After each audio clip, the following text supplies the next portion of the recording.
Queremos que el Señor aumente nuestra fe aquí en María Evangelizadora Radio, un pedacito de cielo en tu hogar. Nos complacemos en presentar Crece en tu fe, con nuestro hermano Américo Tejada. Que nunca olvide tus promesas,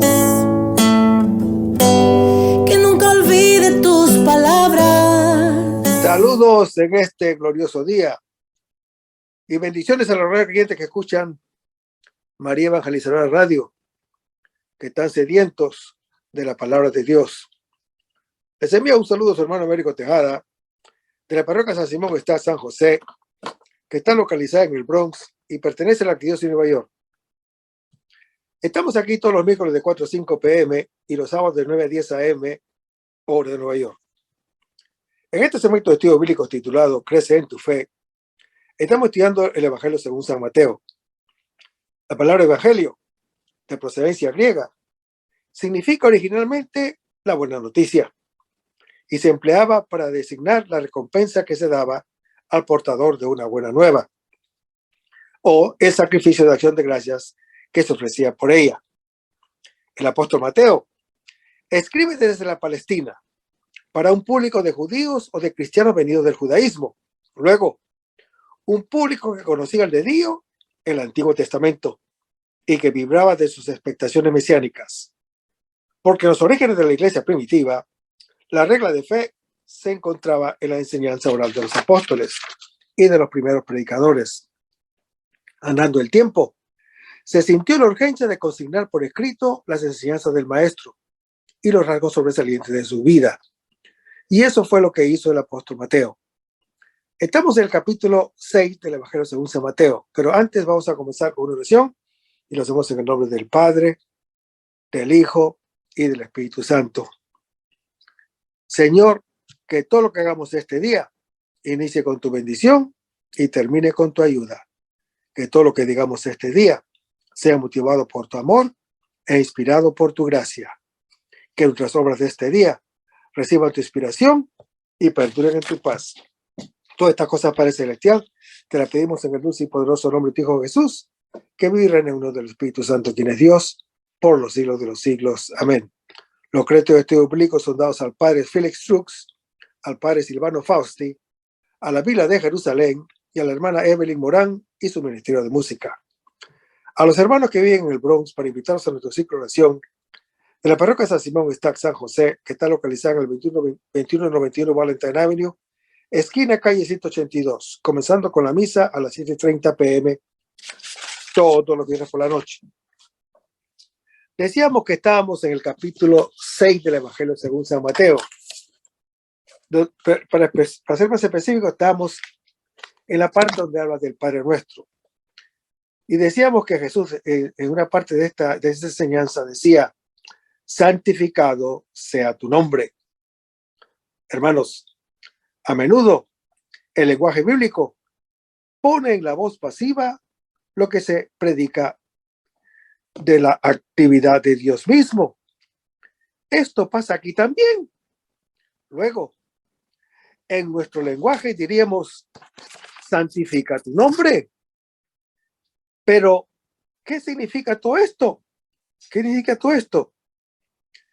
El profeta Ezequiel nos puede ayudar en esto. Pues en Ezequiel capítulo 36 se usa esta misma expresión para decir que Dios va a manifestar la grandeza de su persona, rompiendo todas las resistencias interiores de Israel y regenerando su pueblo desde dentro, a pesar de sus vicios y pecados.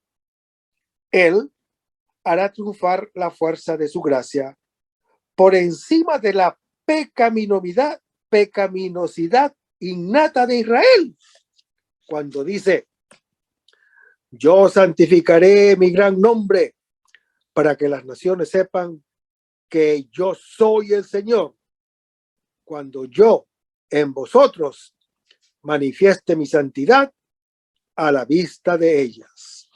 Por eso os rociaré con agua pura y quedaréis limpios de todas vuestras manchas.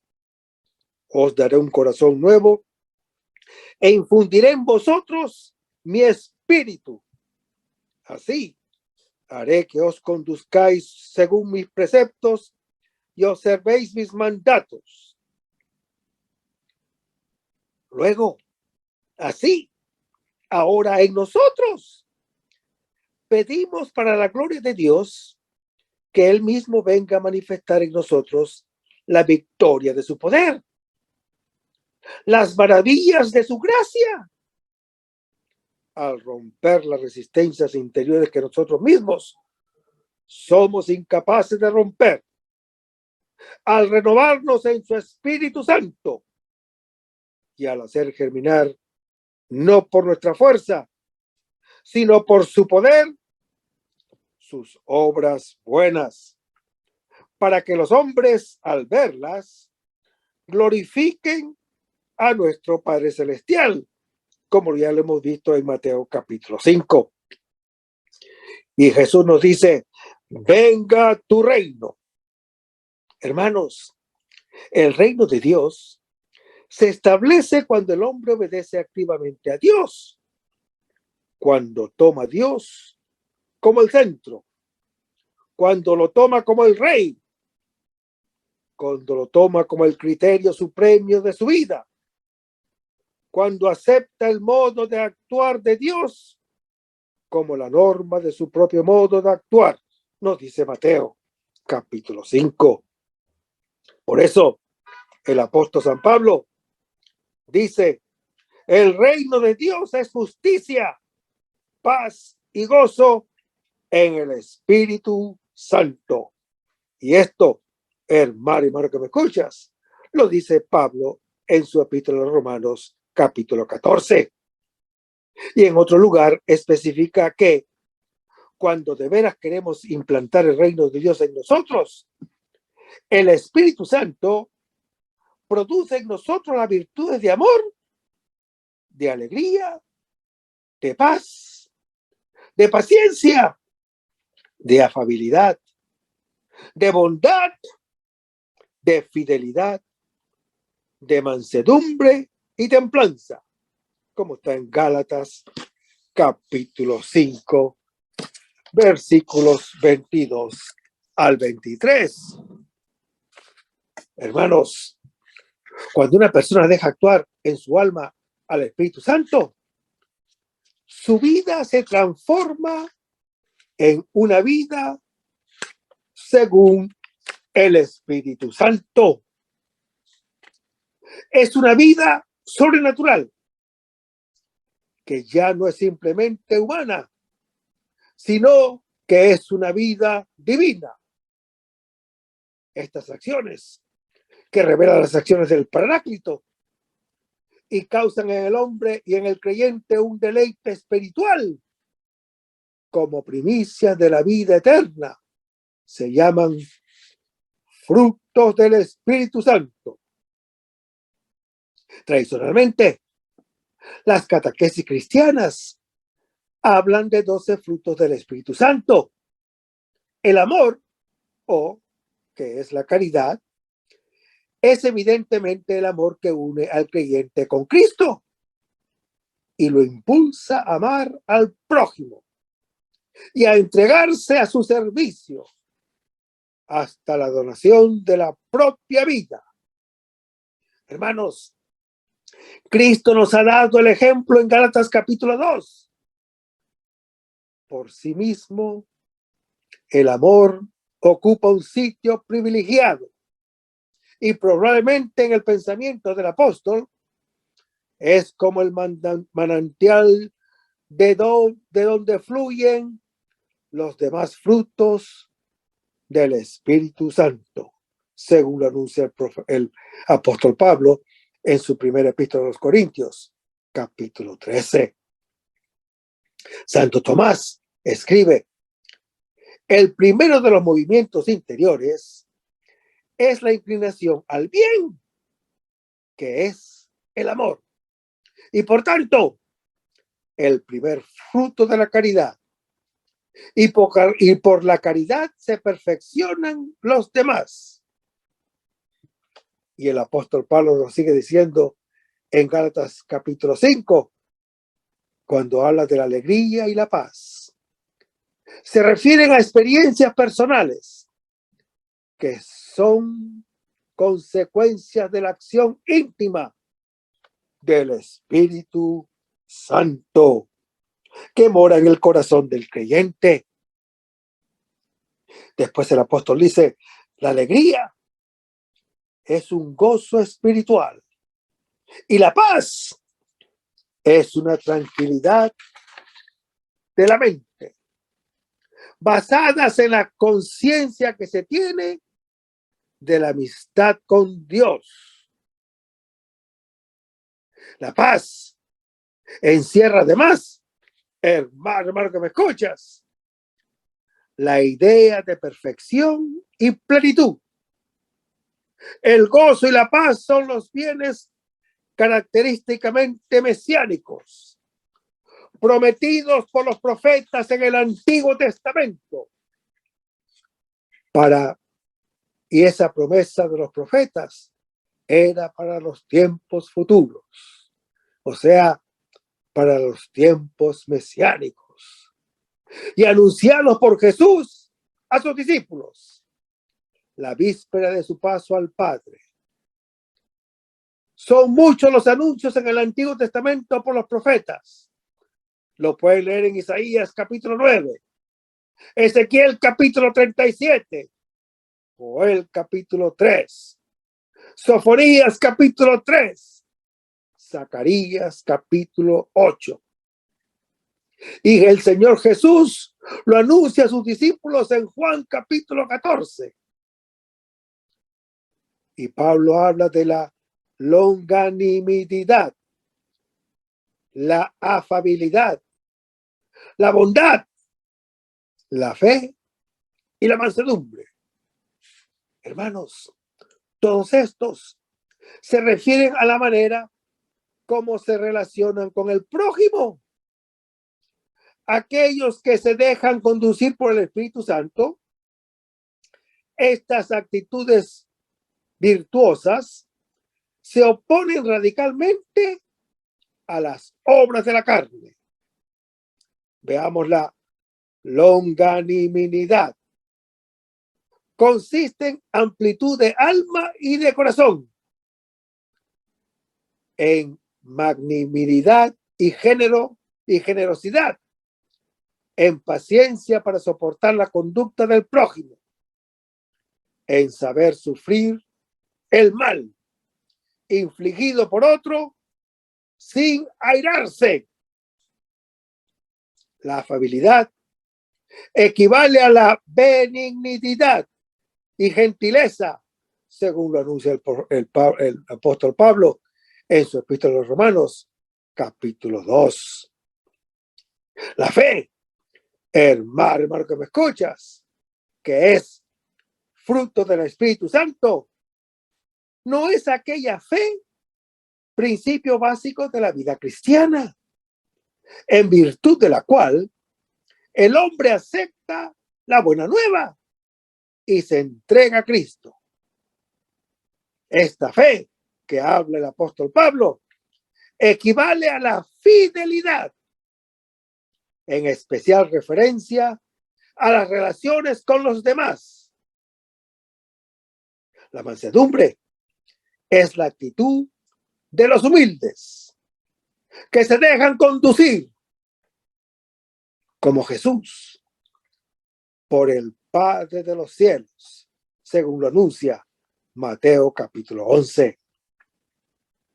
Y el dominio de sí está en antítesis particular con los últimos vicios del catálogo precedente, como borracheras, orgías y cosas por el estilo, e indica el control personal sobre los propios impulsos y deseos.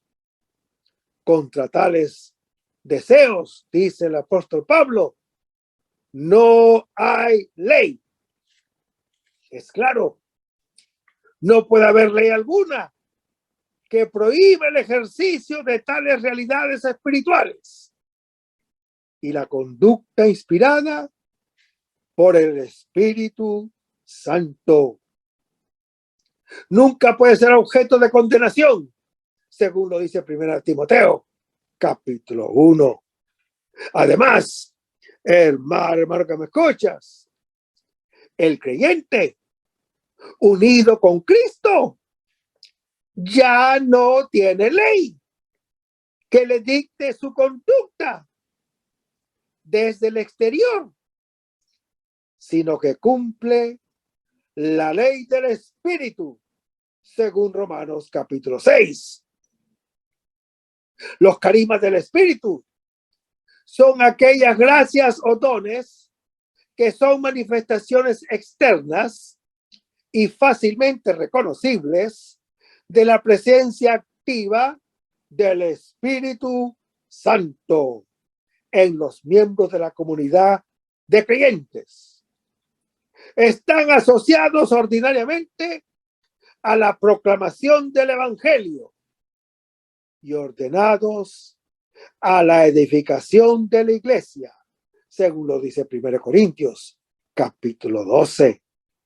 Ahora, hermano que me escuchas, el fruto del Espíritu es el resultado de la presencia santificante y activa del Espíritu Santo en el corazón del creyente. El fruto del Espíritu es el conjunto de virtudes y experiencias espirituales cuya raíz y coronamiento es el amor. El Espíritu Santo, dado por Dios al creyente, habita en él como en un santuario.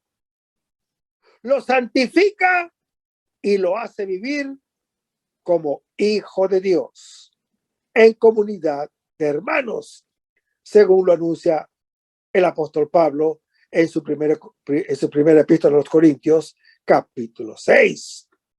En esta perspectiva, hermano que me escuchas, tanto los carismas como el fruto del Espíritu Santo son realidades espirituales, son dones de Dios necesarias para la plenitud de la vida eclesial.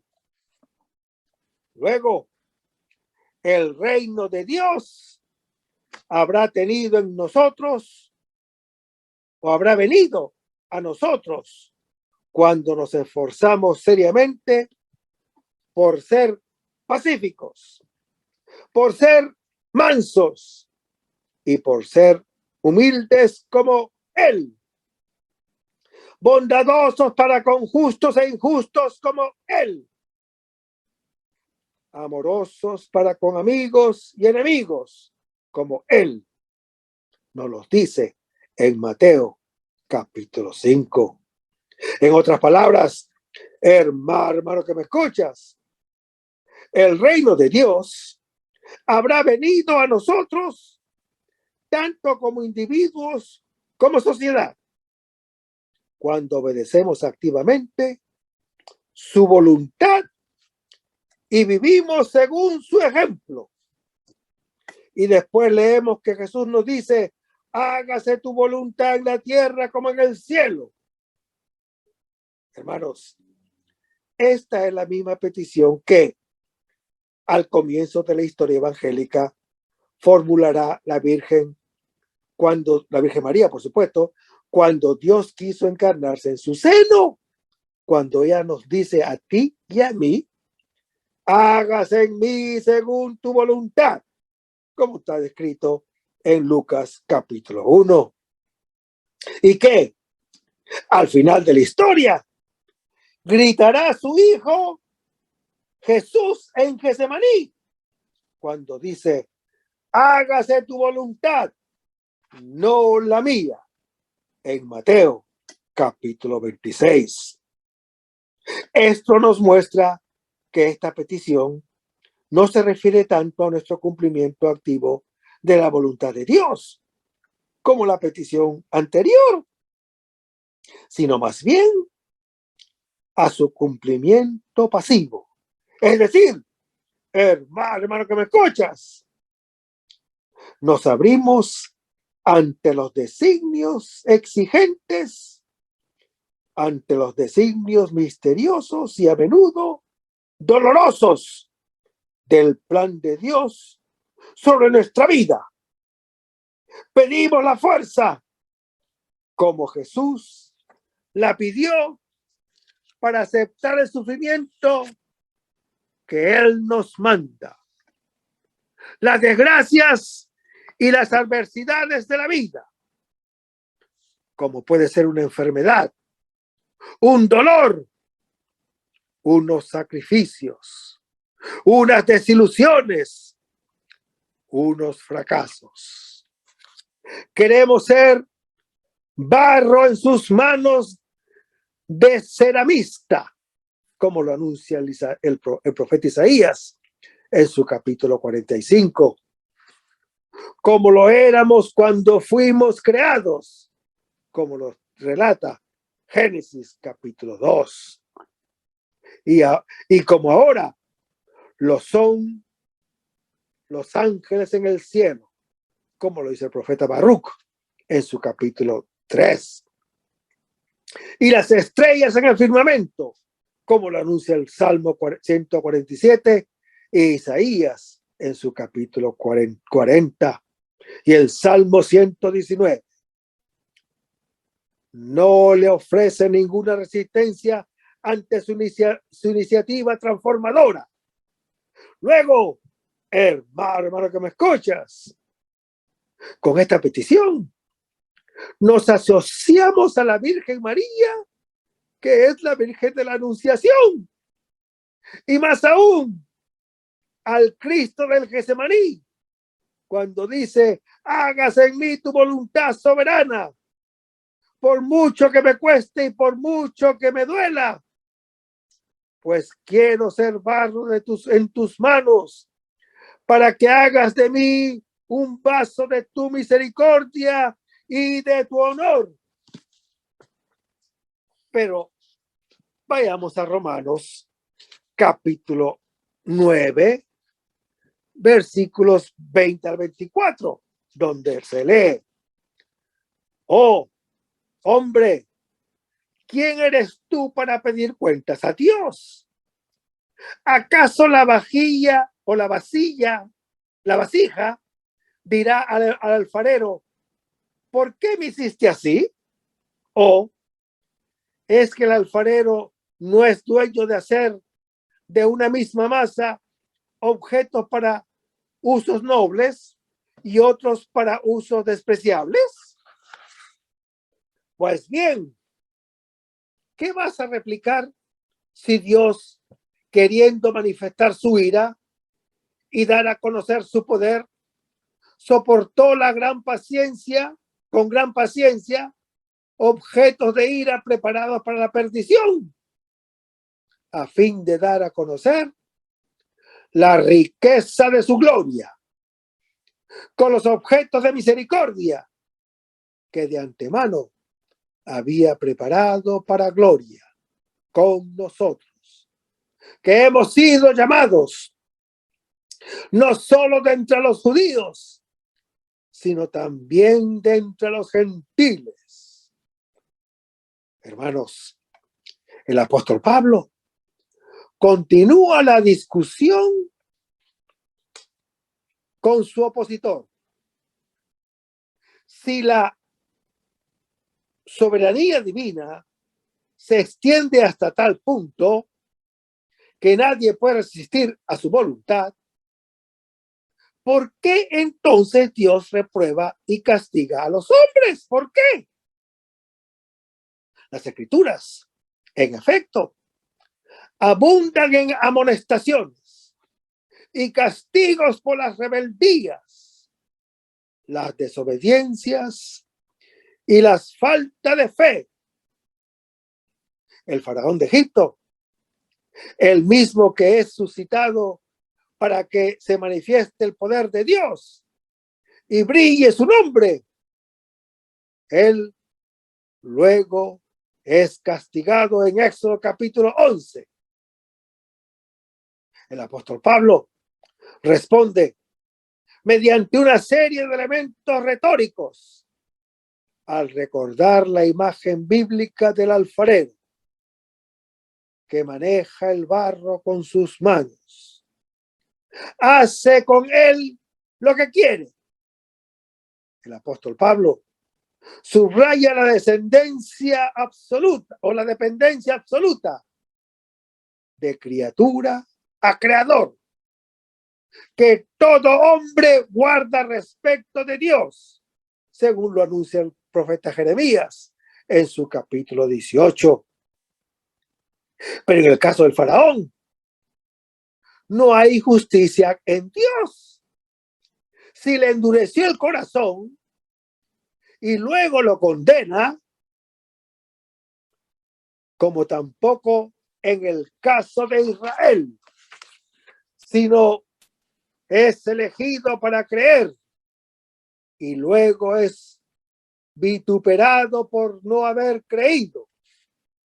Por otra parte, hermano que me escuchas, la misma manera como el apóstol Pablo responde a su opositor, hace sentir el ineludible y profundo problema del mal, la misteriosa conciliación entre la acción eficaz de Dios y la libertad y responsabilidad del hombre.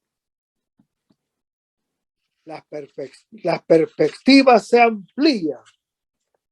No se trata solo del faraón y de Moisés, ni de los egipcios, ni de los hebreos, de la historia antigua. Ahora es cuestión de, primero, de aquellos judíos vasos de cólera que al rechazar el evangelio del Señor Jesús están preparados para la perdición, pero que al mismo tiempo son instrumentos de Dios en los cuales Él muestra su poder, su longanimidad. Segundo, de que los judíos o gentiles, vasos de misericordia, que llamados eficazmente a la fe, están destinados a la gloria y son también instrumentos de Dios en los cuales Él manifiesta la riqueza de su gloria. El apóstol Pablo, hermano que me escuchas, no dice que los israelitas estén destinados a la perdición por haber rechazado el evangelio del Señor Jesús. Solamente subraya que los objetos preparados para la ira, los gentiles y los idólatras, que han sido también objetos de la misericordia divina, para que pudieran recibir la condición de hijos e hijas de Dios, según lo anuncia el profeta, el apóstol Pablo en su epístola a los Romanos, capítulo 1. Hermanos, la Biblia de Jerusalén nota que para la interpretación de este texto difícil ha de tenerse en cuenta el contexto integral de esta sección, cuando dice: Pablo explica cómo se oponen a la justicia, visto desde el plano divino, el endurecimiento de Faraón antaño y la infidelidad de Israel hoy. Dios hubiera podido destruir al Faraón, como podría destruir al pueblo judío, pero soporta pacientemente su existencia y así dándoles tiempo para el arrepentimiento, según lo dice el apóstol Pablo en su epístola a los Romanos, capítulo 2. Y dice la Escritura que revela su cólera, hermanos, por la misma multiplicación de los pecados que por los demás, prepara la conversión y muestra su poder, triunfando de los obstáculos que al presente los judíos oponen al evangelio del Señor Jesús. De este modo, hermano que me escuchas, lleva a cabo un designio de misericordia en relación con los gentiles, según lo anuncia Romanos capítulo 11, para cuya conversión hubiera podido constituir un grave obstáculo: el ingreso en masa del pueblo judío. Esa iglesia, en cualquier caso, el ingreso judío a la iglesia, en cualquier caso, Pablo se vuelve a los gentiles para que los judíos, si niegan a escuchar el mensaje, como está en Hechos capítulo 13. Se trata, por lo demás, de una infidelidad temporal, enderezada como por carambola a su conversión futura. Y Jesús nos dice después: danos hoy nuestro pan de cada día. Hermanos, por un lado, expresamos aquí nuestra total dependencia del Creador, aún para las cosas más ordinarias y triviales, como lo es el pan diario. Y por otro lado, nuestra confianza en su providencia paternal, que dará por añadidura todo bien material que necesite aquel que de veras cree en él y busca primero el reino de Dios y su justicia. Pero por encima del pan material, pedimos aquí también que Él no nos prive del pan bajado del cielo, que es Jesús su Hijo, quien para nosotros es la vida del alma y la prueba máxima del amor de Dios para con nosotros, como está relatado en Juan capítulo 3. Y Jesús dice: perdona nuestras ofensas como también nosotros perdonamos a los que nos ofenden. Continuamente. Por ejemplo, aquí en Mateo capítulo 6 y en Mateo capítulo 18, Jesús insiste en que la medida del perdón de Dios por nosotros es la misma medida que nosotros hemos usado primero para con nuestro prójimo. Por eso, hermano que me escuchas, en esta petición reconocemos ciertamente nuestros pecados diarios y pedimos humildemente por ellos perdón. Pero tal vez aún más suplicamos que Dios, por medio de su Espíritu Santo de amor, que nos lo ponga en nuestro interior, para que ablande nuestro corazón y nos enseñe magnanimidad generosa, para que no guardemos rencor contra nuestro hermano ni rencillas, sino seamos mansos y hacedores de la paz, como está en Mateo capítulo 5. Y dice Jesús: no nos dejes caer en la tentación. Esto va en contra de la quinta columna, que se esconde en nuestro interior. El enemigo está dentro de la muralla pues por muchas que sean las invitaciones y tentaciones que nos vienen de afuera, si no hay ya interiormente una predilección por el mal, una atracción por lo prohibido, ya sea un apegamiento al vicio, no caeremos. La caída viene de adentro, no de afuera. Es el consentimiento que nos arrancan el vicio interior, que nos arrancan el instinto y las pasiones. Esto nos esclavizan desde dentro. Como dice el apóstol San Pablo, éramos esclavos de nuestras pasiones y placeres. En Tito, capítulo 3. Pues, uno queda esclavo de aquello por lo cual es vencido, añade el apóstol Pedro en segunda de Pedro, capítulo 2. Y Santiago comenta, cada cual es tentado por su propia concupiscencia, en Santiago, capítulo 1.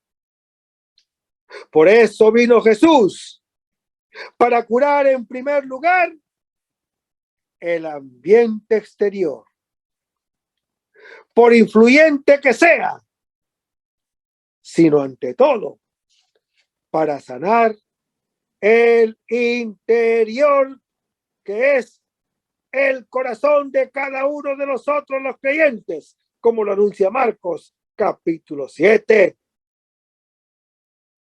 Pues como dice la Escritura, para el limpio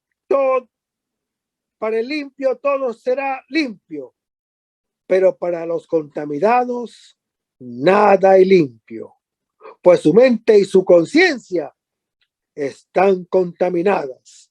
Lo anuncia el Tito, capítulo 1. Luego, hermano que me escuchas, aquí pedimos que seamos limpios de corazón, para así ser admitidos a la visión beatífica de Dios, como está en Mateo, capítulo 5. Y Jesús nos dice, mas líbranos del maligno. Hermanos, esta séptima petición va contra el enemigo exterior. La palabra tiene este mismo sentido. Es el demonio que nos acecha continuamente y nos tiene oprimidos. Pedimos que Dios nos conceda que, libres de las manos del enemigo, podamos servirle sin temor en santidad y justicia delante de él todos nuestros días, como lo anuncia Lucas, capítulo 1. Porque nuestras luchas no es meramente contra la carne y la sangre, sino contra los principados y las potestades, contra los dominadores de este mundo tenebroso, contra los espíritus del mal que están en lo alto, como lo dice Efesios, capítulo 6, versículos 10 al 18. Hermanos, la carta del apóstol Pablo a los Efesios concluye animando a los fieles en su lucha contra el mal y recordándoles que disponen de las armas para triunfar, empleando la imagen de la armadura militar. El apóstol invita a todos a revestirse de la protección divina y exhorta la perseverancia en la oración. El Antiguo Testamento mostraba a Dios armándose contra sus enemigos. Vayamos a las Escrituras. Juzgará con justicia a los débiles y sentenciará con rectitud a los pobres de la tierra. Herirá al hombre cruel con la vara de su boca. Con el soplo de sus labios matará al malvado. Justicia será el ceñidor de su cintura, verdad el cinturón de sus flancos. Como está en Isaías, capítulo 11. Pero sigamos leyendo. Se puso la justicia como coraza y el casco de salvación en su cabeza. Se puso como túnica vestido de venganza y se vistió el celo como un manto, según los merecimientos, así pagará. Ira para sus opresores y represalia para sus enemigos, como está en Isaías, capítulo 59. Sigamos leyendo. Tomará la armadura de su celo y armará la creación para vengarse de sus enemigos. Vestirá la coraza de la justicia. Se pondrá por casco un juicio imparcial. Empuñará como escudo su santidad invencible. Afilará la espada de su cólera implacable. Y el universo luchará a su lado contra los insensatos. Partirán certeros los disparos de los rayos, como está en Sabiduría, capítulo 5. El apóstol Pablo pone estas armas en manos de los creyentes. Leamos las escrituras. La noche está avanzada, el día se avecina. Despojémonos, pues, de las obras de las tinieblas y revistámonos de las armas de la luz, como lo dice en Romanos capítulo 13. Y por otro lado dice, nosotros, por el contrario, que somos del día, seamos sobrios, revistamos la coraza de la fe y de la caridad, con el yelmo de la esperanza de salvación, como lo dice en 1 Tesalonicenses, capítulo 5. Hermanos, las expresiones principados y potestades, dominaciones de este mundo, están tomadas de la literatura judía, de la literatura judía de la época, y designan las fuerzas del mal que pretenden mantener a la humanidad alejada de Cristo, según lo dice 1 Pedro, capítulo 5. Los espíritus que residen en el aire, hermano que me escuchas, han querido arrasar siempre a los hombres al pecado, según lo anuncia Efesios, capítulo 2. Pero Cristo nos ha liberado de la esclavitud del pecado, según Gálatas, capítulo 4. Y nos ha armado para luchar contra ellos. Pero solo Jesús es aquel más fuerte que él, que puede vencer, desarmar y expulsar al demonio y repartir sus despojos. Y esta es la señal más clara de que ha venido a nosotros el reino de Dios, como está en Lucas capítulo 1, versículo 20 al 22. Hermanos, dedo de Dios es una expresión inspirada en Éxodo capítulo 8, que designa al Espíritu Santo. Esta expresión la usaron los magos del faraón de Egipto durante la tercera plaga, que fue la de los mosquitos. Por el don de la Eucaristía, al dominio del espíritu impuro le sucede el del Espíritu Santo de Dios. Ella abre el amor del Padre y del Hijo a todos los creyentes y libera en todos los corazones la palabra del reino. Es el cumplimiento de la misión de Jesús. Su paso entre nosotros es todo obra del dedo de Dios para salvar al creyente y conducirlo a esta comunión de vida con Él. El Hijo es el más fuerte que nos arranca de las manos del enemigo. Que el Señor lo reprenda donde esté y nos devuelve al Padre. Por eso, estar con Él es recoger los frutos de la vida. Estar contra Él es perderse. Es verdad que con el pan y el Espíritu Santo ha venido en nosotros el reino. Pero el que crea estar en pie, mire no caiga, nos dice 1 Corintios, capítulo 10. La última petición que le prestamos al Padre es que nos preserve de caer en la tentación y que siga liberándonos del mal y del maligno, según lo dice Mateo, capítulo 6. Hermanos, las hostilidades todavía no han terminado. La lucha que el Hijo sostuvo contra Satanás en el desierto, ahora continúa en los creyentes, que son conducidos por el mismo Espíritu Santo, según Romanos capítulo 8.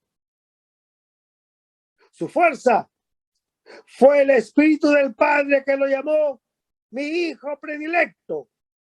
Nuestra fuerza es el mismo Espíritu del Hijo, recibido en el bautismo que nos hace gritar, Abba, Padre, según está relatado en Gálatas capítulo 4. Hermanos, toda victoria sobre el espíritu de mentira y del egoísmo no se puede alcanzar sino en virtud de la fuerza del Espíritu de la verdad y de la vida. El Espíritu del poder y la mano de Dios son sinónimos. Expresan su amor que obra para la salvación del hombre. Mientras la mano indica la potencia, el dedo indica lo refinado y la belleza de lo que obra. Hermanos, el reino es un don que proviene de lo alto. Nos viene del Padre en su Hijo Jesús. Hasta cuando llega Él, o sea, el más fuerte. Quedamos siempre bajo el dominio del fuerte. Pero Jesús es el más fuerte, anunciado por Juan el Bautista en Lucas capítulo 3. Es el sol que nace de lo alto para vencer el reino de las tinieblas. Su victoria es automática, como la luz sobre la noche. Satanás, que el Señor lo reprenda, aunque haya caído de su posición de dominio, trata de retomar lo poco que puede. La lucha continúa. Sí, hermano, lo repito, la lucha continúa. El enemigo, que no está resignado a la derrota, que luego sabe que es definitiva, aunque esté en la jaula, es un león rugiente que tratando de devorar, se le vence simplemente con no tenerle miedo y con tener firme la confianza en Dios. Pero vayamos a Mateo capítulo 6, versículos 9 al 13. Hermanos, el Padre Nuestro es la oración distintiva del creyente y el resumen de todo el Evangelio, según Tertuliano. La primera petición es que sea santificado el nombre de Dios, aquel nombre que está sobre todo nombre. El nombre en la Biblia equivale a toda la persona. Como Dios es la santidad misma, lo que se pide aquí es que su santidad sea reconocida y honrada por todas las criaturas y creyentes. El advenimiento del reino que se imprenta después consiste en la realización del designio salvador de Dios en el mundo y en cada creyente. Y una de las manifestaciones de la venida del reino es el cumplimiento amoroso de la voluntad de Dios. Las últimas peticiones, el pan de cada día o necesario para la subsistencia o de mañana, hay que pedir lo necesario día a día y nada más. El perdón de las deudas u ofensas, el no abandonarnos en la tentación y el librarnos del mal. Mira nuestras necesidades. Bendito y alabado sea el nombre del Señor. Pero vayamos ahora a Mateo capítulo 6, versículos 19 al 24, donde leemos: no amontonéis tesoros en la tierra, donde la polilla y herridumbre que corroen, y ladrones que socavan y roban. Amontonaos más bien tesoros en el cielo, donde no hay polilla, ni herradumbre que corroan, ni ladrones que socaven y roben. Porque donde está tu tesoro, allí estará también tu corazón. La lámpara del cuerpo es el ojo. Si tu ojo está sano, todo tu cuerpo estará luminoso. Pero si tu ojo está malo, todo tu cuerpo estará a oscuras. Y si la luz que hay en ti es oscuridad, ¿qué oscuridad habrá? Nadie puede servir a dos señores, porque odiará a uno y amará al otro. O bien, despreciará a uno y se apegará al otro. No podéis servir a Dios y al dinero. Mira lo que dice el Señor Jesús. No podéis servir a Dios y al dinero, dice el Señor Jesús. Nuestras relaciones con las cosas deben ser como conviene a los hijos de Dios.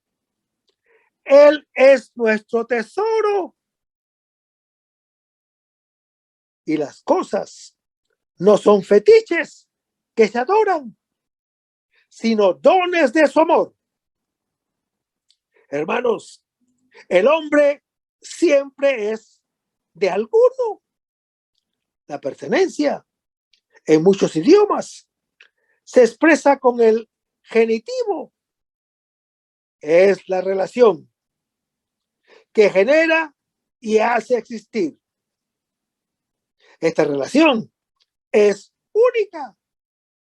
No se pueden tener dos padres o dos madres. Así, Jesús dice que nuestra vida o depende de Dios, o entonces somos hijos suyos. Y entonces somos hijos suyos, o depende del dinero. Y entonces somos esclavos suyos. Se inicia con este trozo la conclusión del cuerpo del Sermón de la Montaña, que culmina con el mandamiento del amor, que es síntesis de la ley mosaica y de los profetas. La acción, muy organizada lógicamente, está unida por un hilo conductor: la paternidad de Dios. Hay que vivirla en relación con las cosas, como libertad de todo afán por acumular cuando hay abundancia, y de la ansiedad cuando hay escasez. Y en relación con las personas, como acogida y amor fraterno. Hermanos, el espíritu filial anima tanto las obras religiosas, que son las limosnas, que es la oración y es el ayuno, como la relación cotidiana con las cosas y las personas. El que no se considera hijo de Dios y hace depender su vida de las cosas, acumula tesoros sobre la tierra. Su ojo está enfermo, perdido tras el ídolo, esclavo del dinero. En cambio, hermano que me escuchas, el que se reconoce como hijo y como creyente, acumula tesoros en el cielo. Su ojo es puro y en todo ve a aquel que lo ama y a quien quiere amar. La fe en Dios se juega concretamente en la relación con las criaturas, que puede ser filial y fraterno, o bien patronal y diabólico, como lo dice Lucas capítulo 12. Jesús, hermano que me escuchas, que es el Hijo de Dios, es el tesoro en el cual habita corporalmente toda la plenitud de la divinidad, como lo anuncia el apóstol Pablo en su epístola a los Colosenses capítulo 2. La iglesia ha descubierto el tesoro y, con alegría, se deshace de todo para conseguirlo. Vive todas las cosas como Eucaristía, don recibido del Padre y compartido con los creyentes. Y en el versículo 19 leemos: no amontonéis tesoro en la tierra. Hermanos, el hombre no es la vida. La ha recibido y tiene que alimentarla. Piensa mantenerla acumulando bienes, sin percatarse de que así la inmola para preocuparse lo que debería garantizarla, para procurarse lo que debería garantizarla. En efecto, hermano que me escuchas, quien convierte las cosas en dioses, las separa de su fuente, que es Dios, y de su finalidad, que es el compartirlas fraternalmente. La codicia de poseer es ateísmo práctico, origen de todos los males, lo dice 1 Timoteo capítulo 6. Verdadera idolatría, nos dice Efesios capítulo 5. Niega el valor de toda realidad, que es el don. Hermanos, atesorar es una cosa que está en contradicción con la petición. Cuando decimos: nuestro pan cotidiano, dánoslo hoy. El pan ya no es un don del Padre, sino un sustituto del Padre. Y Jesús nos dice, donde hay polilla y herrumbre que corroen. Hermanos, los bienes en especie, que son el alimento y vestido, con el tiempo serán devorados por la polilla, y el mismo cuerpo por los gusanos. Los bienes en metal pierden su esplendor. Lo que sirve para vivir muere. Lo que sirve para aparecer desaparece. Y dice Jesús, y los ladrones que socavan y roban. Hermanos, lo que se ha acumulado es un hurto al Padre y a los hermanos. Tarde o temprano será sustraído al que lo ha robado. O el don sigue un don o se convierte en hurto. Acumular tesoros no solo no garantiza la vida animal, sino que incluso hace perder la vida filial y fraterna. Y en el versículo 20 leemos, amontonaos más bien tesoros en el cielo. Y eso, hermano que me escuchas, lo vamos a ver en el próximo segmento. Vamos a despedirnos con una oración y lo hacemos en el nombre del Padre, del Hijo y del Espíritu Santo. Señor Jesús, ayúdanos a conservar el fervor espiritual, la dulce y confortadora alegría de evangelizar, incluso cuando hay que sembrar entre lágrimas, como Juan el Bautista, como lo hicieron los apóstoles Pedro y Pablo y los otros apóstoles, y también esa gran multitud de evangelizadores que se han sucedido a lo largo de la historia de la Iglesia Católica, con un ímpetu interior que nada ni nadie sea capaz de extinguir. Señor Jesús, que sea esta la mayor alegría de nuestras vidas entregadas al Evangelio. Y ojalá que el mundo actual pueda así recibir la buena nueva de tu Evangelio, porque tenemos la tarea de anunciar el reino de Dios y de implantar tu iglesia en este mundo que todavía no te conoce. Todas estas cosas, Padre Celestial, te las pedimos en el dulce y poderoso nombre de tu Hijo Jesús, que vive y reina en unión del Espíritu Santo, quien es Dios, por los siglos de los siglos. Amén. Hasta el próximo segmento. Que el Señor nos bendiga.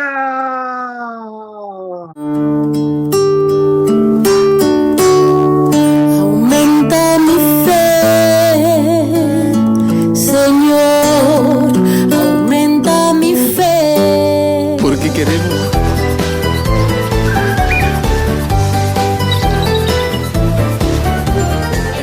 María Evangelizadora Radio. Un pedacito de cielo en tu hogar. Evangelizando para el mundo. 100% católica. Tía, yo estoy aprendiendo.